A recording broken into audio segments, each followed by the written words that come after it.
be jealous. Don't tell them. Oh, I didn't even show you this. Look on top of the hill over there. Can you see this? Did I show you that? There's a climbing tower. Oops, now I'm focusing on the yuck. Climbing tower and a zip line. I haven't even been up there yet.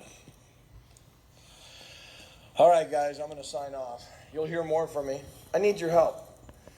This is when we started this, my wife and I started taking in kids 34 years ago. We've been married for 1 year or less, 6 months, and she was 17 when we took in our first 17-year-old kid.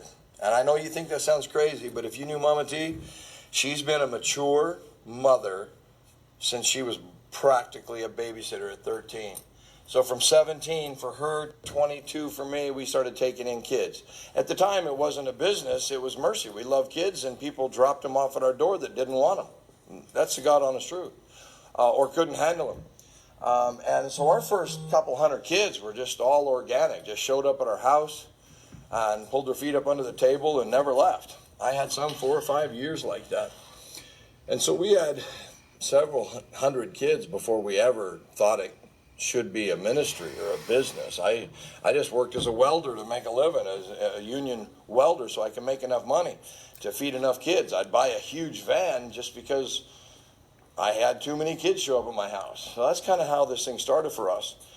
But this, I think, could be, I'm not going to say the end phase, because I still have a girls' ranch in my heart. I know the place. It looks to me like God's starting to move. Again, that would take people. I would never be able to have the time or whatever, or myself personally, to run it. I wouldn't need to. I just need good people. And I know how they should run it. And I know how to make all this happen. I have the back office now. We have the books. We have the structure. We have the connections. We have the websites. We have everything we need to make that go. And there's girls ringing our phone off the hook. We're not bringing them here for a co-ed operation, or I'd have to have a nursery and a playground for babies out in the middle of the field, as you well know. Like Jurassic Park, nature finds a way. But we have more to do. I have some life left. I have some vision left.